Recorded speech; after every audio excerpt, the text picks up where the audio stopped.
हा खबरा मार राहिला कुठे? इथे मेलेल्या जनावरांचा वास मारतोय कधीपासून.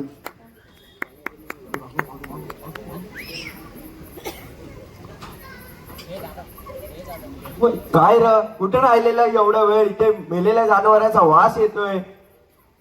लय ऊन होतं मालिक, म्हणून यायला थोडा उशीर झाला. आता आलंय तर उचला पटकन, ते वास मारतोय इथे. काढतो. बरं बाबा गप. अरे गप बाबा, जीवन आहे ते आपलं. गप. अरे थांब लेका, थांब. घरी गेल्यावर पाणी देतो तुला. थांब बाबा थांब. अरे अरे थांब रे, थांब. अरे थांब लेका. अशुद्ध केलंस. पाणी अशुद्ध केलंस. अरे नको राहू दे, माझं लहान पोरग आहे ते. काय त्याला काय कळत नाही समजत. अशुद्ध झालं. लहान लेकरू आहे ना. अरे नको मारू रे. अरे चुकून प्याला रे. काय नाही चुकून. आता या टायमाला तर एवढं तर सोडलंय. पुन्हा हे पाणी पियाला तर असेच बाहेर काढले जाणार तुम्ही.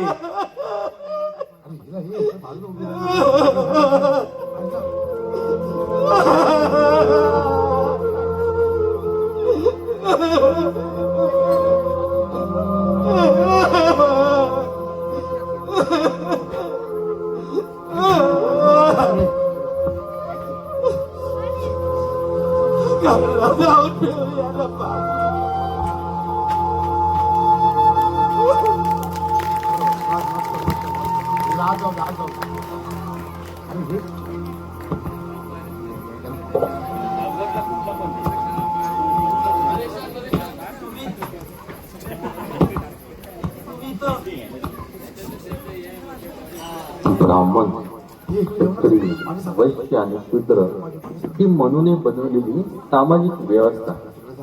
ही व्यवस्था कर्माने नाही तर जन्माने ठरवली जाते. ज्या वर्णात व्यक्तीचा जन्म होईल त्याच वर्णात त्याला मरावे लागेल. खालच्या वर्णातील व्यक्ती कितीही लायक असला तरी त्याला वरच्या वर्णातील मान सन्मान मिळत नसे.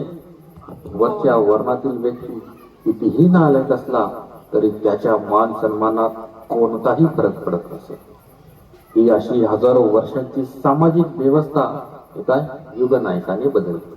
आपल्या बुद्धीच्या जोरावर अन्यायकारी गुलामगिरीची व्यवस्था लाथाडून लावली आणि समतेच्या पायावर नव्या युगाची निर्मिती केली.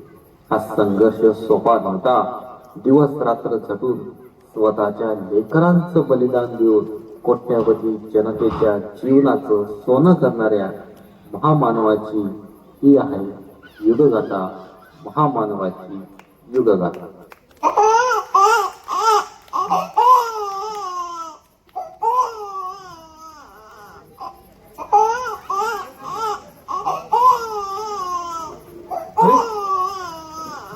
रडतोय वाटत. हो रडू नको भिवा, रडू नको. हो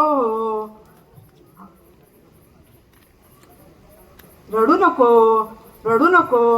दे माझ्याजवळ दे ना. अहो दे माझ्याजवळ. बघा ना का रडतोय? किती वेळ झाला, भिवा रडतच आहे. दे माझ्याजवळ दे. का रडतोय विवा? का रडतोय तू? हो रडू नको. हो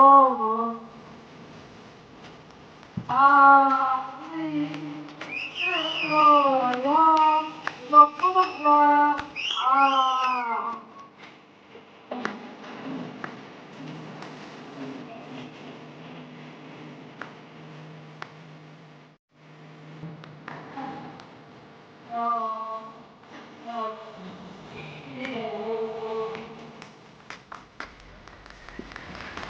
लाईट बंद कर. आता कोण?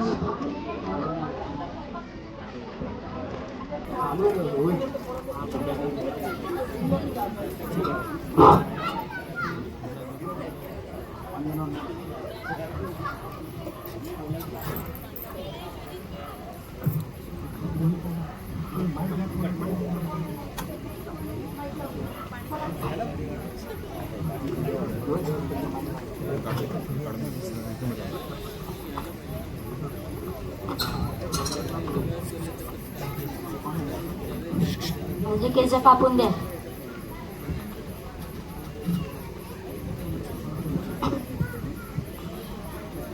चिकू चिकू लांब राहा चिकू.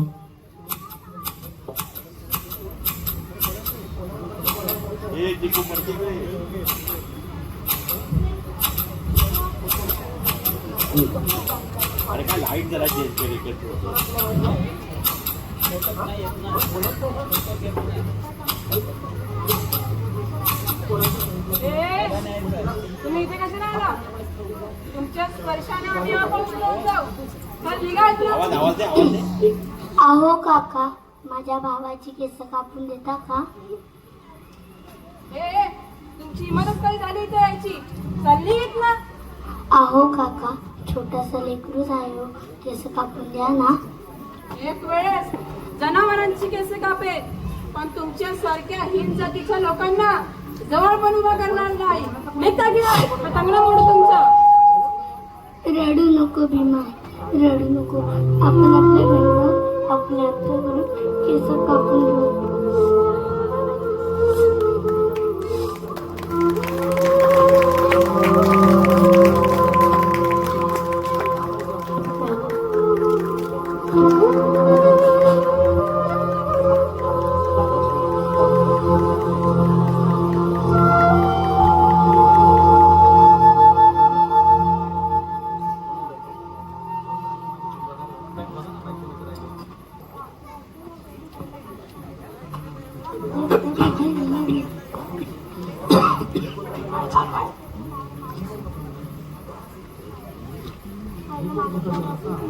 थोडस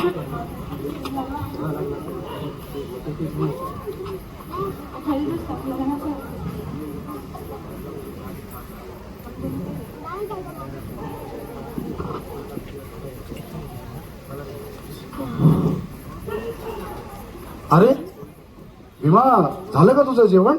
हो बाबा, आताच झालं. ठीक आहे, चालू आता तू थोडा वेळ झोप आणि मग मी तुला अभ्यासाला उठवतो. हो बाबा. इकडं बघ. हा, ही सतरंजी आपण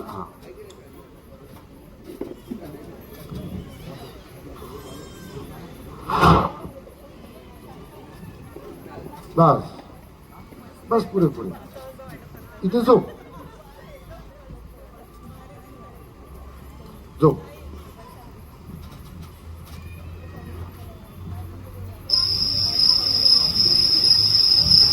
झोप. सगळे शांत झालं, सगळेजण झोपले ना भिवा, मग मी तुला अभ्यासाला उठवतो. हा, झोप तू झोप.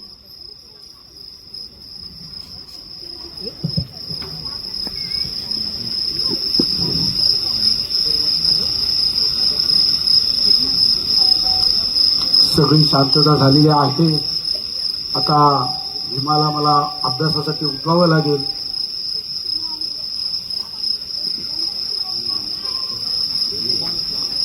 भीमा, ए भीमा, भीमा, अरे बाबा उठतोस ना अभ्यासाला?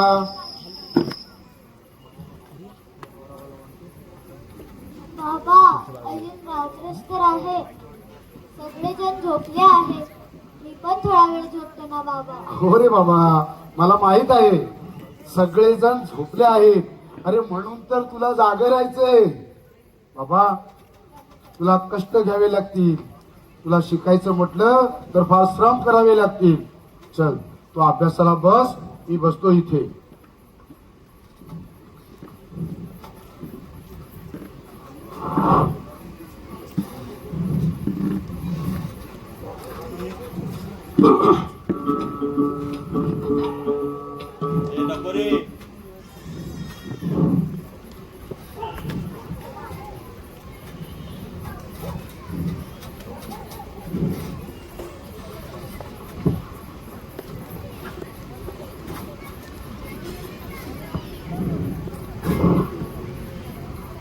बाबा, तुम्ही झोपले असाल. तुम्ही झोपा ना थोडा वेळ. मी अभ्यास करेन, खूप खूप शिकेन. शिक रे भीमा, अरे खूप शिक, खूप शिक. तुझ्या शिक्षणाच्या प्रकाशाने यापुढे येणाऱ्या प्रत्येक पिढीच्या आयुष्यातील अंधकार नष्ट होईल इतका शिक किंवा अरे तूच या समाजाचं परिवर्तन करशील रे किंवा शिक शिक बेटा शिक शिक भरपूर शिक.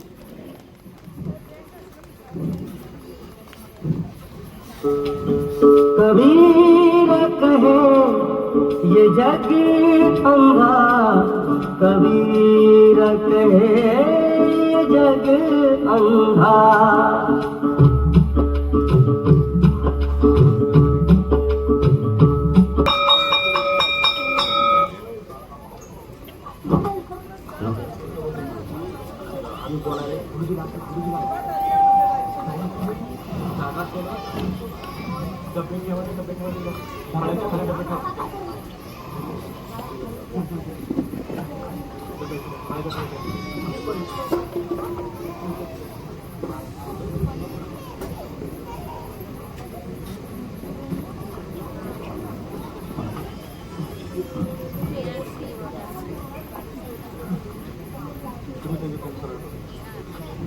हॅलो.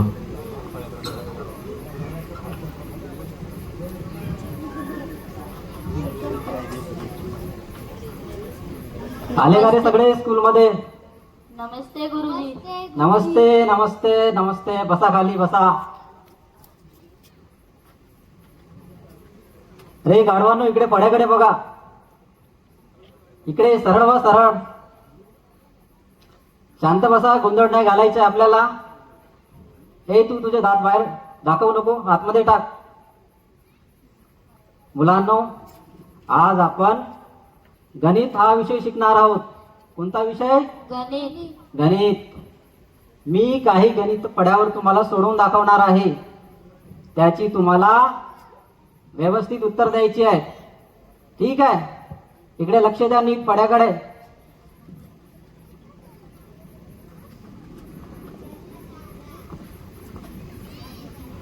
चला, कोण सांगेल याचे उत्तर? तुला येते उत्तर? ठीक आहे, तू सांग काय उत्तर आहे गणिताचं? अरे गाढवा, 23 उत्तर आहे याचं. तुला कोणी सांगितलं 23 उत्तर आहे? उभा राहा तसाच. अजून कोण आहे इकडे? ते तू सांग काय उत्तर आहे गणिताचं? गुरुजी 25. 25? अरे रे रे रे रे रे रे रे. कसे रे तुम्ही ढगवळे? एवढं साधं सोपं गणित येत नाही तुम्हाला? तुम्ही दोघे उभे राहत असेच. तुला येतं का रे उत्तर? 17? तू तर त्याच्यापेक्षा गाढव निघालास. उभा राहा. बसा खाली बसा. भिवा, तुला येतं या गणिताचं उत्तर? हो गुरुजी. अरे वा भिवा, इथे वर्गात बसलेल्या या गाढवांना साधं उत्तर देता येत नाही गणिताचं. तू तर वर्गाच्या बाहेर बसलेला असतोस, तुला कसं काय याचे उत्तर येणार? चल ठीक आहे, सांग बघू काय उत्तर आहे गणिताचं? गुरुजी 35. 35? अरे वा भिवा, तुझं उत्तर एकदम बरोबर आहे. भिवा, हा घे खडू आणि सोडव बघू गणित पड्यावर. थांब भिवा, तू या फळाला हात नाही लावू शकत. काय रे, काय झाला? गुरुजी, फळाच्या मागे आमचे जेवणाचे डबे आहेत. जर खालच्या जातीच्या भिवानी फळाला स्पर्श केला तर आमचे डबे बाटतील ना. आम्हाला विटावं लागेल. चला रे, आपले डबे घ्या.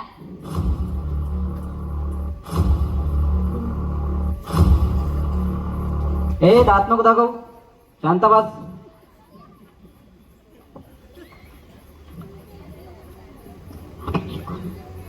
गुरुजी, हे एवढा वाईट आहे का? मी फळाला हात लावला तर त्यांचे डबे पवित्र होतात. भिवा, तू वाईट नाहीस, तू तर खूप हुशार आहेस. मग मला वर्गाच्या बाहेर का बसावं लागतं? भिवा, समाजात काही चुकीच्या प्रथा आहेत, त्यामुळे अशा गोष्टी घडतात. चुकीच्या प्रथा आहेत तर मग गुरुजी या प्रथा कोणीच का नाही बरे बदलत? प्रथा प्रथा बदलायची आहे तुला विवा. तू बदलशील का या प्रथा चालीरीती? गुरुजी, मी कसा काय बरे बदलू शकेल या प्रथा? प्रथा बदलण्यासाठी मला काय करावं लागेल गुरुजी? विवा, त्यासाठी तुला खूप शिकावं लागेल. हो गुरुजी, मी खूप शिकेन. माझे बाबा पण मला म्हणतात, विवा खूप शिक म्हणून. पण गुरुजी, पण काय विवा? खूप शिक हे तुम्ही सगळे सांगता, पण खूप शिकल्यानंतर नेमकं काय होईल हे कोणीच नाही सांगत. अरे वा विवा, तुझा प्रश्न एकदम बरोबर आहे. मी सांगतो तुला, तू शिक्षण काय घ्यायचं ते विवा. विवा, लक्षात ठेव, शिक्षण घेतला की आपल्याला ज्ञान मिळेल. आणि ज्ञानापेक्षा कोणतीच मोठी शक्ती या जगामध्ये नाही आहे. शिक्षण घेतल्यावर तर कळेल ना या प्रथा कशा निर्माण झाल्या. आणि या प्रथा जर बदलायच्या असतील तर तुला खूप शिकावं लागेल. हक्क मिळवायचे, व्यवस्था बदलायची, हे काही साधं काम नाही विवा. त्यासाठी तुला खूप शिकावं लागेल. तू खूप शिक. शिकून एक दिवस इतका मोठा हो, या देशातील हा समाज तुला मानाने ओळखेल. हो गुरुजी, खूप शिकेन आणि मोठा होईल. भिवा, मला खात्री आहे, शिकून एक दिवस तू खूप मोठा होशील. इतका मोठा होशील की या देशातला कोणताच विद्यार्थी वर्गाच्या बाहेर बसून शिकणार नाही. हो गुरुजी. चला, आता गप्पा खूप झाल्यात. तुझ्या पोटाला भूक लागली असेल, जा बरं, तुझा तो डबा खाऊन घे, जा. हो गुरुजी.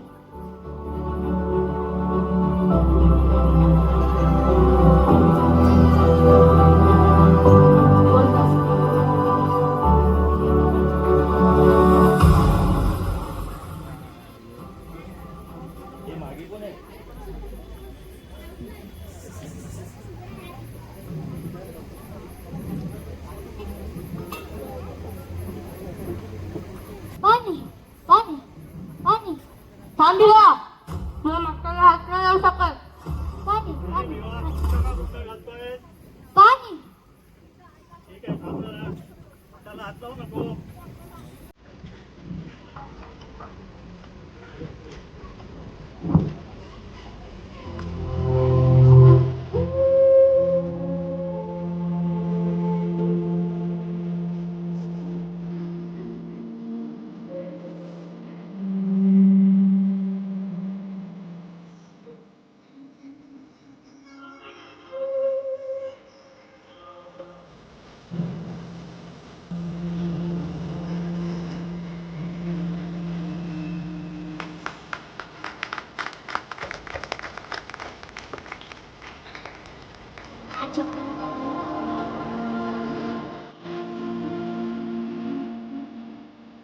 मोठा झाला, चांगला अभ्यास करून दिवा एल्फिन्स्टन हायस्कूल मधून मॅट्रिकची परीक्षाही पास झाला.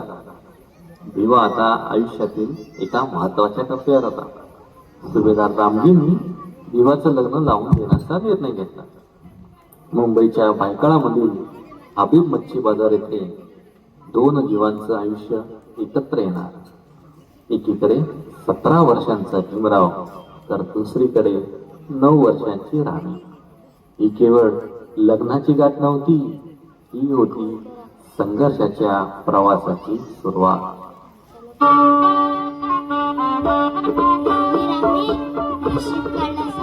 तुझा नवरा म्हणजे लय शिकलाय. वय तर लय म्हणजे लय शिकलाय. आपल्या जातीत एवढं कोणच शिकलं नाही, तेवढं शिकलाय रामीचा होणारा नवरा. मॅट्रिक पास झालाय म्हणा.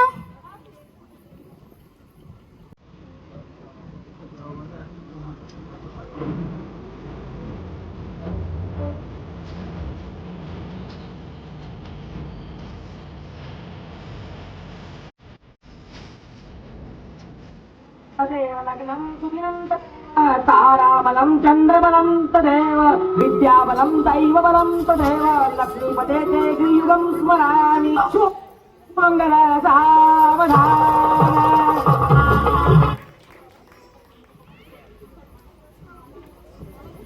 रामी, आता तुझं लग्न झालंय, नाव तर घ्यावं लागेच नवऱ्याचं तुला. नाही नाही, मला नाही येत नाव घ्यायला. असं नाही चालणार हा, नाव तर घेवाच लागेल.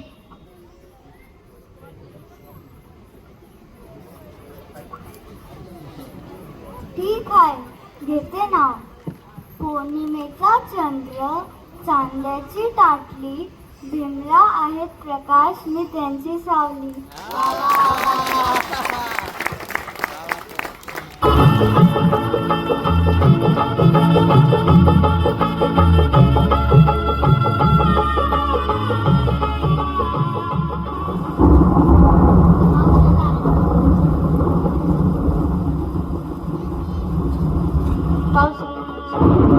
दुल्हन से दुल्हा मिला तो, दुल्हन से दुल्हा मिला तो. सयाजीराव गायकवाड यांनी दिलेल्या शिष्यवृत्तीमुळे भीमरावांना परदेशात उच्च शिक्षण घेण्याची संधी मिळाली. परदेशात पोटाला चिमटा काढून भीमरावांनी उच्च शिक्षण घेतले. त्यांच्या या ज्ञानाच्या प्रवासात एक व्यक्ती मात्र भारतात त्यांची अतिशय आतुरतेने वाट पाहत होती. ती म्हणजे त्यांची जीवनसाथी. आज अनेक वर्षांनी तो क्षण जवळ आला.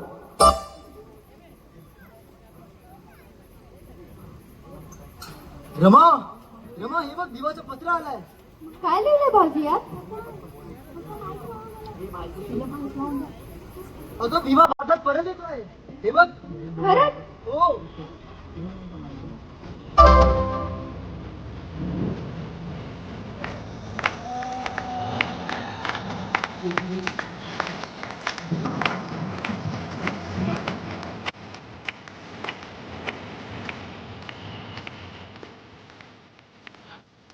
माझे साहेब येणार. काय करू? घर आवरू का साहेबांसाठी खास बनवू?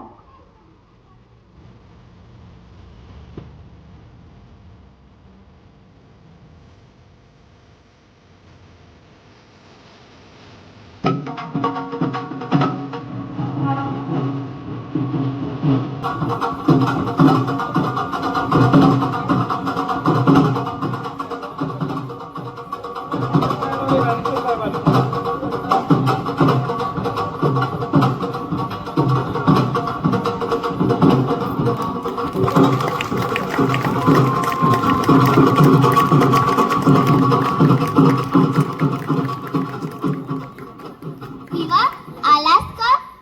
अरे तुझी बायको रमा लय वाट बघत होती बघ तुझी. लय कष्ट घेतलं र तिने. तिच्यासाठी काय दागिना आणलास की नाही? आता मी आलोय ना. तिचा दागिना मीच तर आहे.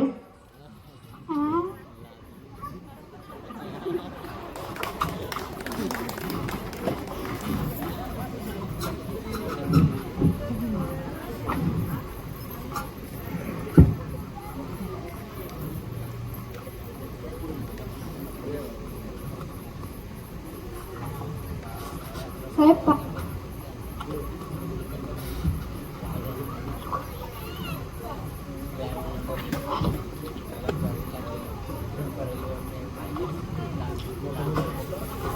रामू,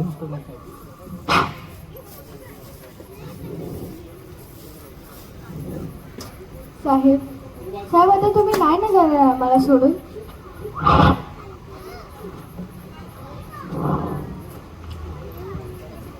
रामू, मला जावं लागेल. माझं लंडन मधील शिक्षण अजून पूर्ण झालेलं नाही. पण तू काळजी करू नकोस. मी काही लगेच नाही जाणार. त्यासाठी अजून वेळ आहे. मला आधी बडोदा संस्थानात जाऊन नोकरी करावी लागेल. काय साहेब?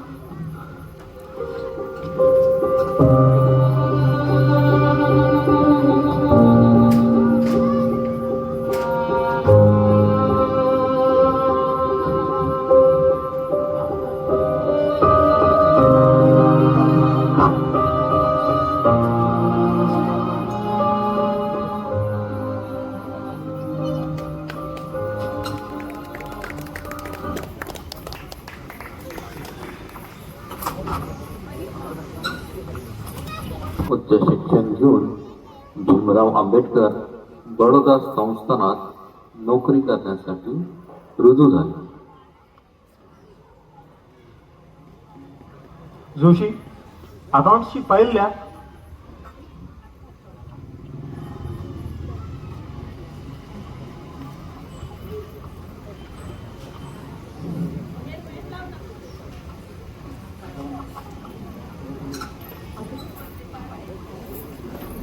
पाणी द्या प्यायला. पाणी नाही. मग त्या माठात काय आहे? सांगितलं ना पाणी नाही.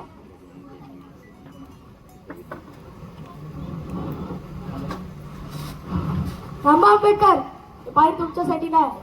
तुम्ही तुमचं पाणी तुमच्या घरून घेऊन येत जा. मी जर हे महाराजांना सांगितलं तर तुमचं काय होईल माहिती आहे का? खुशाल सांगा बरं, खुशाल सांगा. मला काही फरक पडत नाही. महाराजांना लई समाजाची हौस असेल तर राजवाड्यातील पाणी तुम्हाला द्यावा. याद राखा, आमच्या माटाला हात लावला तर.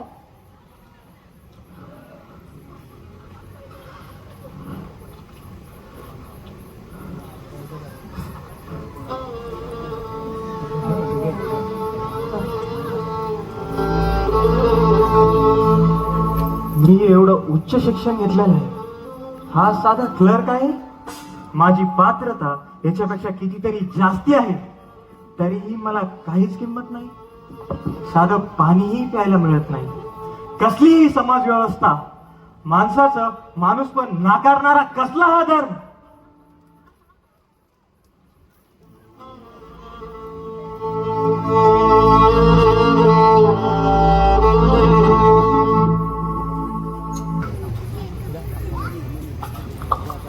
बडोदामधील दीनतेची वागणूक बघून बाबासाहेब मुंबईत निघून मुंबईमध्ये त्यांना सिडनम कॉलेज येथे प्राध्यापकाची नोकरी मिळाली. मिळालेल्या पगारात संसारही चालवायचा आणि पुस्तकेही विकत घ्यायची. अशी तारीवरती त्यांची कसरत सुरू होती. पुस्तकांच्या प्रेमामुळे त्यांचं संसाराकडेही दुर्लक्ष होत होतं. रामू, रामू, ही पुस्तके ठेवून दे.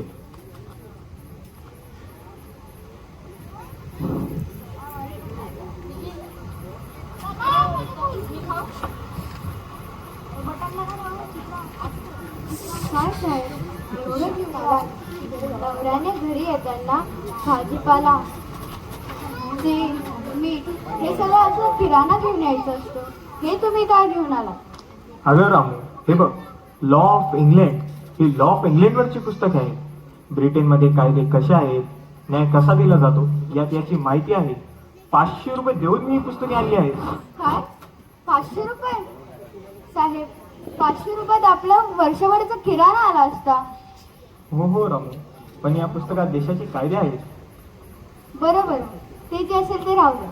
तुम्ही मला एवढंच सांगा, जेवणार आहेत की नाही? काही ते पुस्तक वाचूनच पोट भरणार आहात? हो हो रामू, भूक तर लागलेली आहे, जेवायला वाढ.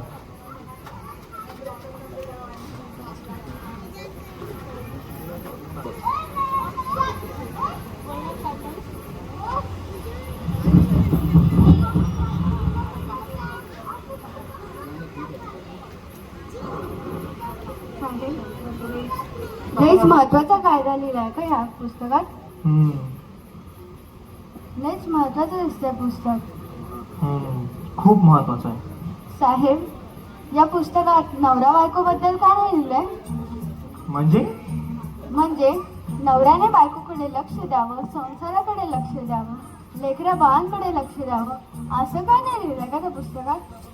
वा, म्हणजे आज बॅरिस्टर आंबेडकरांची बायको आज बॅरिस्टर आंबेडकरांची तुला तपासणी घेत आहे तर? रामू, तुला असं म्हणायचं आहे का की माझं मुळीच संसारात लक्ष नाही? बरोबर ना? साहेब, घरात राशन पाणी, तेल, मीठ, भाजीपाला हे सगळं लागतं. नवऱ्याने याकडे जरा लक्ष द्यावा, लेकऱ्या बाळांना लाडाने जवळ घ्यावं, बायकोजवळ बसून 4 शब्द बोलावे. हे सारं दिलं सोडून येऊन जाऊन ते पुस्तक आले तुम्ही. पुस्तकासाठी एकदम 500 रुपयाचा खर्च काय गरज होती?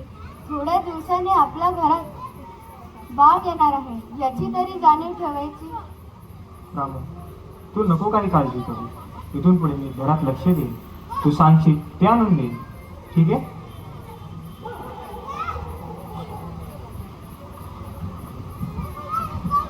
रामू,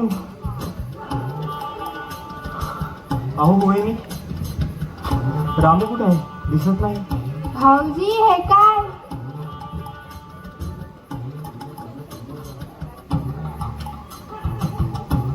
यशाची आई ये लवकर.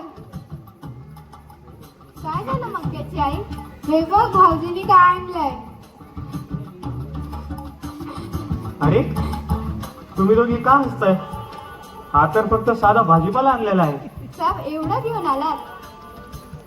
बघू बघू काय आणलंय. साहेब 2 दिवसात ही सगळी भाजी सुकून जाईल. आपण 2 दिवसात ही सगळी भाजी कशी खाणार?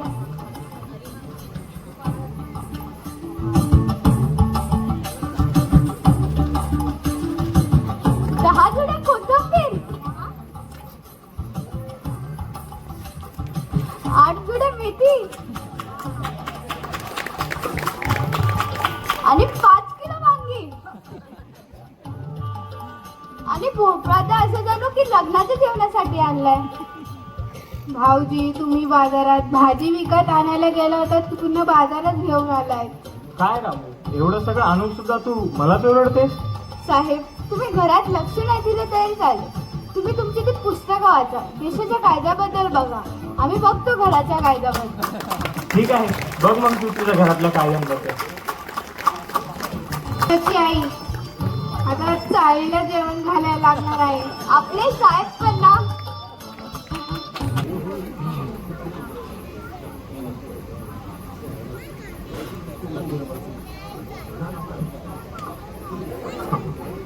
रामू, रामू, हा साहेब बोला की काय झालं? काय पाहिजे का? नाही मला काही नको. तू आधी इथे बस.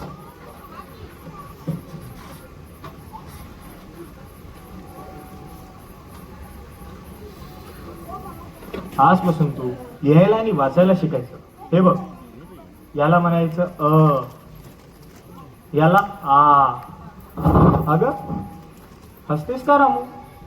साहेब हसू नाही तर काय करू? हे काय वय आहे का माझं शिकायचं? रामू, शिक्षणासाठी वयाचं बंधन नसतं. साहेब पण लोक काय म्हणतील? लोक काय म्हणतील हे महत्वाचं नाही, योग्य काय आहे हे महत्वाचं आहे. ज्योतिबा फुलेंची सावित्री शिकली ना, मग तुला काय अडचण आहे? साहेब पण मी काय करणार आहे शिकून? अगं घरातली स्त्री जर शिकलेली असेल ना तर संपूर्ण घर उजळतं. आपल्या मुलांना चांगले संस्कार मिळतील. आपल्या मुलांनाही तू शिकवशील. साहेब आपल्या मुलांना शिकवायला तुम्ही आहेत ना. नाही साहेब हे मला नाही जमणार. मी माझी सर्व कामं सोडून मुलांना शिकवायला बसू का? ते काही नाही, आज तू तुझा पहिला धडा शिकणार आहेस. नाही साहेब मला हे नाही जमणार. हवी तर तुम्ही दुसरी शिकलेली बायको करून आणा, पण हे मला नाही जमणार. एवढं सगळं सांगून सुद्धा तुला काही समजत नाही ना राम? नाही शिकायचं ना तुला? नको शिकू.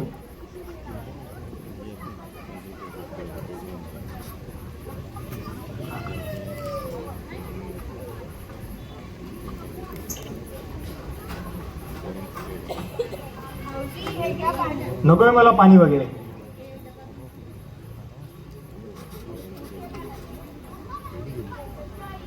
भाऊजी लयच चिडलेत. त्यांचा राग शांत होईल असं मला वाटत नाही. मकेची आई तुम्ही नका चिंता करू. मला साहेबांचा रुसवा कसा काढायचा ते चांगलंच माहिती आहे. तुम्ही मला साखर आणि रवा काढून द्या.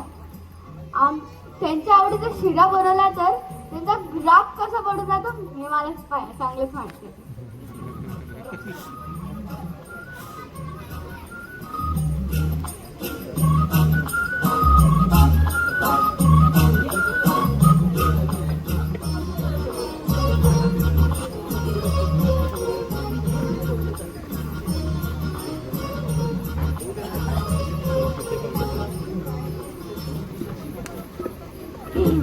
कोण आहे? दिसत नाही का मी अभ्यास करतोय? मला डिस्टर्ब नका करू. अहो साहेब मी तुमची रामू. हे घ्या तुमच्या आवडीचा शिरा बनवला आहे, खाऊन घ्या.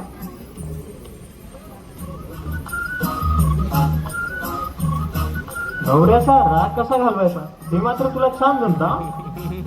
साहेब तुम्हाला राग आलाय का माझा? हे घे रामू, तुझा लळा घेऊन कसं चालेल? You are my backbone. तू नसतीस तर माझं काय असलं असतं? मी आज जे काही आहे ते फक्त तुझ्यामुळे. अहो साहेब, बस झालं कौतुक. गरम गरम शिरा आहे, खाऊन घ्या. साहेब, एक सांगू का? हा, बोल रामू.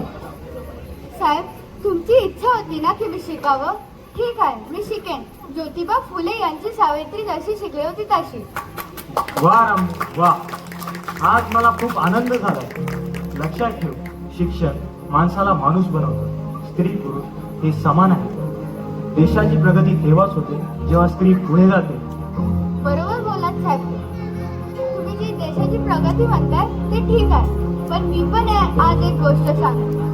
देशाची प्रगती घरापासूनच सुरू होते आणि त्याच घराला उद्ध्वस्त करणारे ती म्हणजे दारू. किती संसार संपतात, किती बायका रडतात. त्यासाठी काहीतरी करा साहेब. हो रामू, तू समाजातील महत्वाचा विषय आज सांगितलास. इथून पुढे मी या विषयावर सुद्धा जोर देईन. मग सर्वांना सांगा, दारू सोडा, समाज जोडा करून. दारू सोडा, दारू सोडा, समाज जोडा. वा रामू वा, काय छान घोषणा आहे ही. दारू सोडा, समाज जोडा. अगं, तू तर समाज क्रांतीच करायला निघालीस. अगं बाई, रामू, हा साहेब बोला. मला माझं लंडनमधील राहिलेलं शिक्षण पूर्ण करायला परत जावं लागलं. म्हणून विचार करत होतो बाबांचं श्राद्ध उकूनच जावं. हा साहेब, ते तर करायलाच हवं. मग आपण एक काम करूया. हॉस्टेलमध्ये आपली 40 मुले राहतात ना, त्यांना घरी बोलून जेवण घालूया. ठीक आहे साहेब, मी आणि मक्याची आई मिळून मस्त गोड धोडाचा स्वयंपाक करू. रामू, आपण गोडाधोडाचं नाही द्यायचं. आपण त्यांना मटण माशीचे जेवण देऊया. कसलं जेवण? मटण माशीचे. साहेब, श्राद्धाला असं कोणी वशात जेवण करतं का? अगं, कोणी करत नसेल म्हणून काय झालं, आपण करूया. अगं, आपल्या समाजातील ही मुलं आई वडिलांना सोडून मुंबईत राहतात. बोर्डिंगमध्ये अधूनमधून गोडाधोडाचं हे मिळतं, पण मटण मासे हे त्यांना काही खायला मिळत नाही. म्हणून विचार केला, बाबांच्या श्राद्धानिमित्त त्यांना मटण मासेचे पोटभर जेवण द्यावे. पण साहेब, पण वगैरे काही नाही रामू. तुला जमत नसेल तर मी त्या मुलांना हॉटेलमध्ये नेऊन मटण मासे खाऊ घालेन. ठीक आहे साहेब, तुम्ही म्हणताय तसं करूया. शेजारच्या 4-5 बायकांना घेते मदतीला. आम्ही मस्त मिळून गोडाधोडाचा स्वयंपाक करू. ठीक आहे, मग काय काय आणायचं ते मला सांग, मी आणून देईन. नको नको, तुम्ही काय नका आणू. तुम्ही आणायला सामान गेलात तर समजा चाळीला जेवण द्यावं लागेल. ठीक आहे रामू, आपण तयारीला लागूया.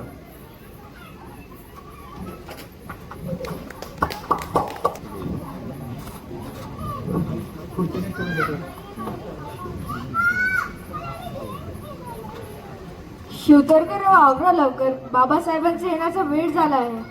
हो हो, हे सगळं व्यवस्थितच करतोय.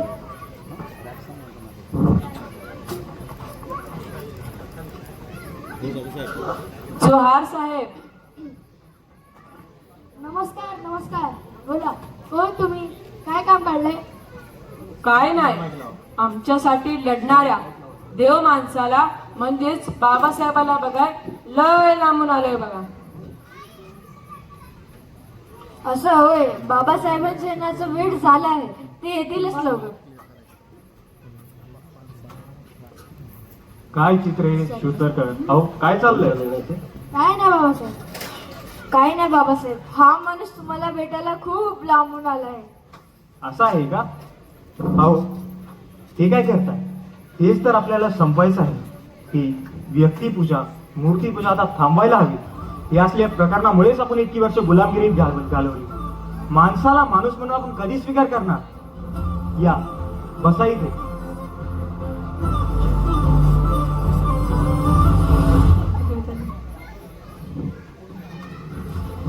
बसा इथे.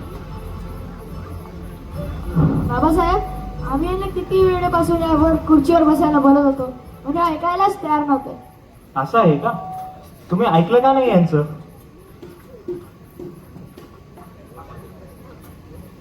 हे घ्या पाणी. नाही, नको नको. तुम्ही वरच्या जातीचे आणि मी खालच्या जातीचा. मी कसं तुमचा प्यायला शिवणार? अहो काय नाही, घ्या पाणी. नाही, नको नको. एक काम करा, तुम्ही वरनं पाणी टाका, ओंजळीनं पितो. अहो माणूस जन्माला आला तर तो कोणत्या जातीचा आहे ते महत्वाचे नाही. आम्ही बाबासाहेबांच्या विचाराचे माईक आहोत. या पाणी. आपण सर्व माणसं सारखीच आहोत.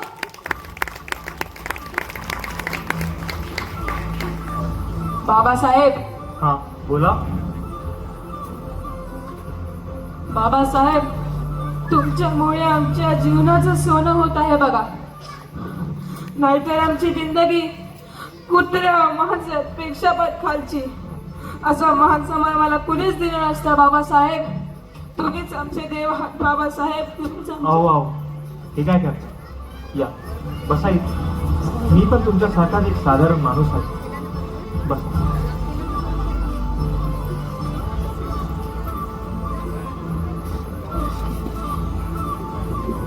तसं बाबासाहेब, काल तुम्ही आपल्या नव्या आंदोलनाबद्दल बोलत होत्या. हो हो, सांगतो. हो बाबासाहेब, मला पण जाणून घ्यायचं आहे आपल्या नव्या आंदोलनाबद्दल. आपण आपले नवे आंदोलन हे कोकणातून सुरू करणार आहोत. 1923च्या बुले ठरावानुसार सार्वजनिक तलावे अस्पृश्यांना सुद्धा खुले करण्यात आलेले आहे. महाडच्या नगर परिषदेने तसा ठराव सुद्धा मंजूर केलेला आहे. महाडच्या 14 तळ्यावर आपला सुद्धा हक्क आहे. निसर्गाच्या प्रत्येक गोष्टीवर आपला हक्क आहे आणि तोच हक्क मिळवण्यासाठी आपल्याला महाडचा सत्याग्रह करायचा आहे. बोला, तयार आहात तुम्ही? हो बाबासाहेब, आम्ही तयार आहोत. तुम्ही येणार ना या सत्याग्रहात? हो बाबासाहेब, मी येणार. माझी बायको, लेकरं, आम्ही समधी येणार. ताट तांब्या, चटणी भाकरी घेऊन आम्ही येणार बाबासाहेब. शिवतरकर, तयारीला लागा. आपल्या आंदोलनाची बातमी ही देशभरात पोहोचली पाहिजे. हो बाबासाहेब, लागतोच कामाला.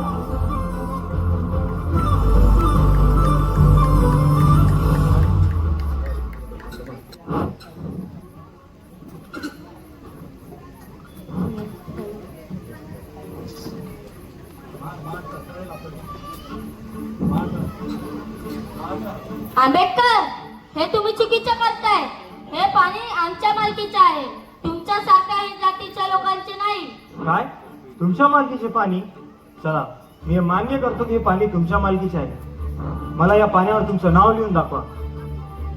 आम्ही इथे कुणाचाही धर्म बुडवायला नाही आलो. आम्ही इथे आमच्या हक्कांसाठी आलो आहोत आणि त्यापासून आम्हाला कोणतीही शक्ती रोखू शकत नाही. आंबेडकर, हे तुम्हाला मागात पडेल. ए, काय मागत पडेल रे? चल निघून. चालले का दोन? बघतो तुम्हाला पण. हा.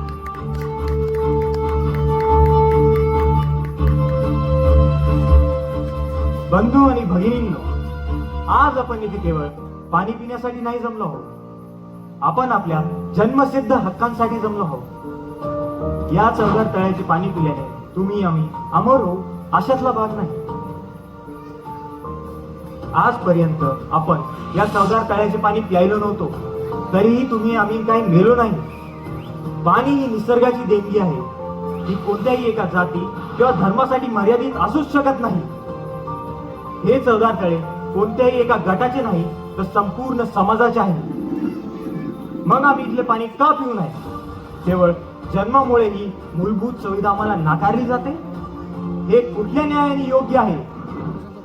आपल्याला आपला हक्क मिळालाच पाहिजे. सामाजिक प्रतिष्ठा मिळवण्यासाठीचा हा हक्क आहे. आज मी या 14 तळ्याचे पाणी प्राशन करणार आहे. माझ्यासोबत तुम्हीही ते प्राशन करा.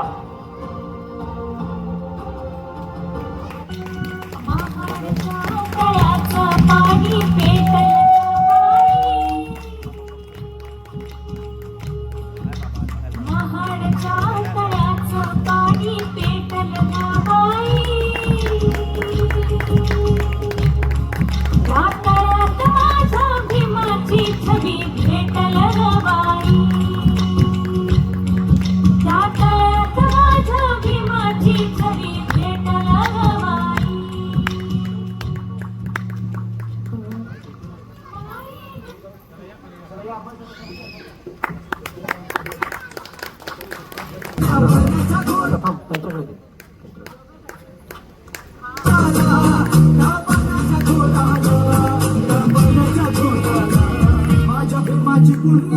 अगदी सोन्याची बोटाला माझ्या भीमाची पुराई